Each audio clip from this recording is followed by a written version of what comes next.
یا ایھا الذین آمنوا، اے لوگو جو ایمان لائے ہو، کتب علیکم القصاص، قصاص تم کے اوپر یعنی فرض کر دیا گیا ہے، فرض کر دیا۔ آگے چل کر بات ہے کہ اس میں زندگی ہے، تو فرض لازم کر دیا۔ قصاص ہوتا ہے قصیہ، یعنی آدمی کسی کے ساتھ کچھ ظلم زیادتی کرتا ہے، قتل کرتا ہے، اور اس کے پیچھے پیچھے چلنا، یا جو اس نے کیا ہے اس کا بدلہ لینا۔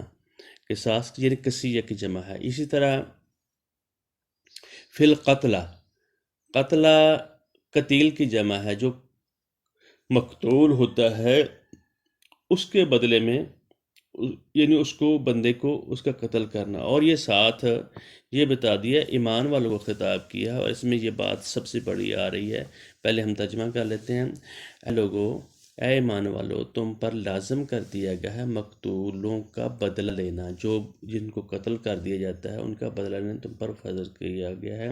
اگر الحر بالحر، آزاد بدلے آزاد کے، پہلے یہ ہوتا تھا جس طرح کہ اوس اور خزرج کے قبیلے ہیں، تو اور ان میں اگر ایک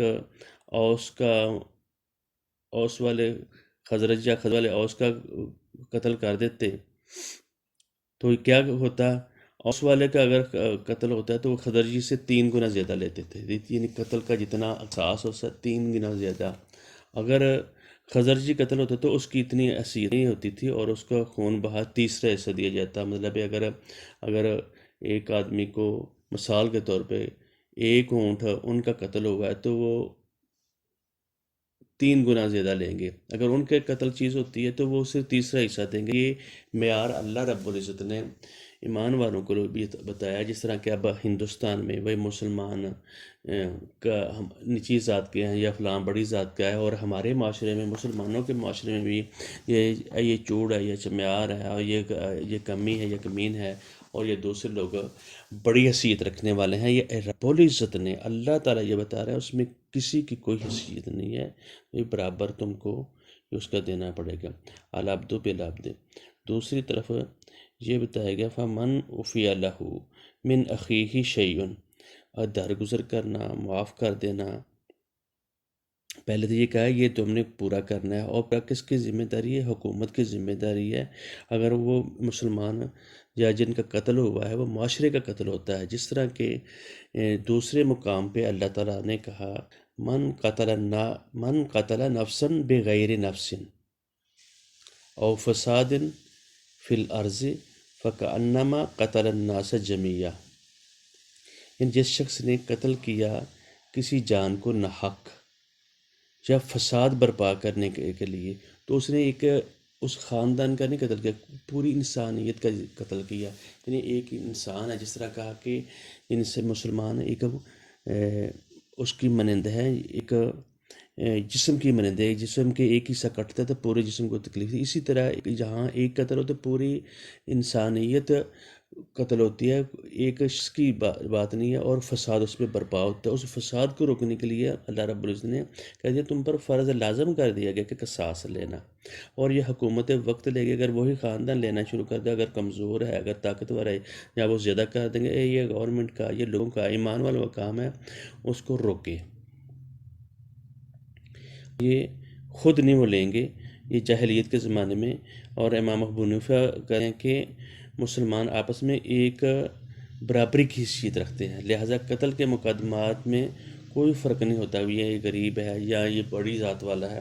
آگے جا کر فرما دیا ہے فمن عفی لہ من اخیہ شیء فاتباع بالمعروف، پھر جس کو معاف کر دی جائے کوئی شے اس کے بھائی کی جانب سے، اگر وہ لوگ پہ کہ اس میں ساتھ خون بہا لے، یہ سارا کچھ کر لو، اور اللہ تعالیٰ ہمیں بتاتے ہیں کہ فاتباع بالمعروف، تو پھر اس کی تم نے پیروی کرنی ہے اچھے طریقے سے۔ یہ وقت کے لحاظ سے تم نے اس کو ایک عمدہ طریقہ اختیار کرنا ہے، خوبصورتی کے ساتھ دینا ہے۔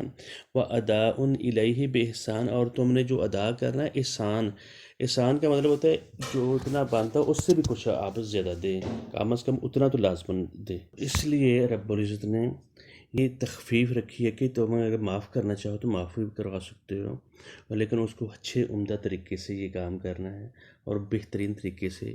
اور یہ ذمہ داری حکومت کی ہوتی ہے، حکومت کے وقت کی ہوتی ہے، ان کے ورثاء کو، مقتول کو پکڑے اور اس کو سزا دے جو قانون کے مطابق ہے۔ اور اگر تمہاری صلح ہو جاتی ہے، تمہارے معاملات طے ہو جاتے ہیں، تم بدلہ دے دیتے ہو، فَمَنِ اعْتَدَىٰ بَعْدَ ذَلِكَ فَلَهُ عَذَابٌ أَلِيمٌ، تو پھر جس شخص نے، جس پارٹی نے زیادتی کی ہوگی اس کو دردناک عذاب اللہ کی طرف سے بھی دیا جائے گا۔ یہ صرف خالی یہاں معاملہ نہیں ہے، اگر تمہیں بدنشتی ہو تو بدنشتی کا حساب بھی اللہ تعالیٰ دیں گے۔ اگر اس میں زیادتی کریں گے، اور پہلے مختلف طریقے ہوتے ہیں، مختلف لوگوں کی واردات ہوتی ہے، وہ واردات کر کے وہ ظلم کو وقتی طور پہ کہ اس کے بعد کسی اور بہانے سے ان کے ساتھ ظلم کیا جائے، تو یہ بلجتا کہتے ہیں میں فَمَنِ اعْتَدَىٰ بَعْدَ ذَلِكَ فَلَهُ عَذَابٌ أَلِيمٌ، پھر میں اس کو دردناک عذاب دوں گا۔ کون کہہ رہے ہیں؟ اللہ رب العزت کہہ رہے ہیں۔ جو قتل کی داستان ہے یہ حدیث شریف میں ہے، بخاری میں ہے، فرمایا لا تقتل نفس ظلما الا كان على ابن آدم الاول کفل من دمها لانه كان اول من سن القتل، یعنی جو شخص ظلماً قتل کرے گا اس کا ناحق خون کا بوجھ جو ہے آدم کے پہلے بیٹے پر بھی ہوتا ہے۔ جو آدمی قتل کرتا ہے، انسان کا قتل کرتا ہے، ناحق قتل کرتا ہے، اور اس کے انسانیت کے اوپر، انسانیت کے پہلا بیٹا جو حابیل اور قابیل کا قتل ہوا تھا اس کے اوپر بھی ہوتا ہے، اور یہ پہلا شخص ہے جس نے قتل کا کام شروع کیا تھا۔ اور فرمایا جو شخص ایسا کام کرتا ہے، دوسری جگہ پہ محمد رسول اللہ صلی اللہ علیہ وسلم نے فرمایا کہ ما من ذنب اجدر ان يعجل اللہ عقوبته فی الدنیا مع ما يدخر لصاحبه فی الآخرہ من البغی وقطیعۃ الرحم۔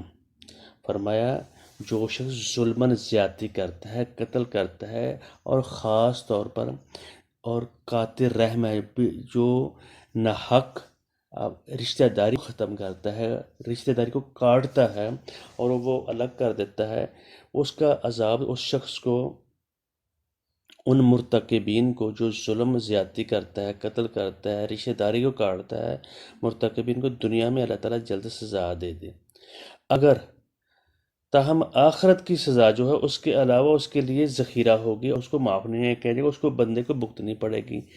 جو شخص کو اس کر دنیا میں اس کو اللہ تعالیٰ لازماً سزا دیں گے اور دے بھی دیتے ہیں۔ اور اس کے علاوہ اللہ تعالیٰ جو جس شخص نے قتل کیا اور رحم میں کو رحم کو، رشتہ داری کو کاٹا ہے، اور اس کی سزا اللہ تعالیٰ اس کو آخرت میں بھی دیں گے۔ یہ قدر و منزلت انسان کی ہے۔ یہ اللہ تعالیٰ، حضرت حسن بصری سے جب پوچھا گیا نا، اللہ یہ بنی اسرائیل کے لیے یہ ہے صرف حکم، من قتل نفسا بغیر نفس، یعنی جس نے ایک جان کو بغیر کسی نافس کے، بغیر ظلم و زیادتی کے ساتھ قتل کیا تو اس نے پوری انسانیت کو قتل کیا۔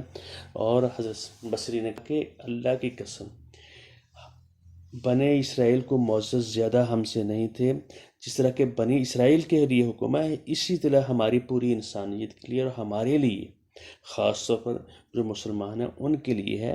تو یہاں بھی اللہ تعالیٰ نے یہ ایمان والوں کو خطاب کر کے بتایا کہ تمہیں ایسا نہیں کرنا، اگر ایسا کرو گے تو ہم نے اس کا بدلہ لینا ہے۔ اور یہاں جیسے کہ ایک شخص یعنی بوڑھا ہے، اس کو قتل کر دیا جائے، ایک جوان ہے، اس کے بیوی بچے ہیں، تو یہ پورا پھر بھی نہیں ہوتا۔ ایک آدمی اپنی زندگی گزار چکا ہے اور اس کے بدلے میں یعنی ایک جوان شخص ہے، اس کی بیوی بچے ہیں، والدین، اس کا خونبہ قبیلہ ہے، تو وہ اس کا قتل کرنے سے یہ پورا نہیں ہوگا۔ اللہ تعالیٰ یہ کہتے ہیں اگر وہ اس کو سزا اس دنیا میں، آخرت میں بھی اس کے لیے سزا رکھی ہو۔ جو قطع رحمی کرتا ہے، حدیث میں آتا ہے، جو قطع رحمی کرتا ہے، اور یا پھر جو حق قتل کرتا ہے۔ اور اللہ تعالیٰ ہمیں ان باتوں کو سمجھنے کی توفیق دے تاکہ یہ معاشرہ آگے چل سکے۔ معاشرے کو چلانے کے لیے اصول اور وضع کیے جا رہے ہیں، اور اللہ تعالیٰ نے یہ ہم نے اپنے اوپر خود اپلائی کر رہے ہیں، کسی انسان نے اگر نہیں کر رہے ہیں۔ انفرادی طور پر بھی اور اجتماعی طور پر بھی جہاں جہاں انسان کی قوت ہے اس کو مومن بندہ کو چاہیے کہ اس کے اوپر اپلائی کرے، تاکہ اللہ تعالیٰ آخر میں فرماتے ہیں تاکہ بچو، عقل والوں کے لیے یہ بات ہے، دوسرے لوگوں کے لیے نہیں ہے۔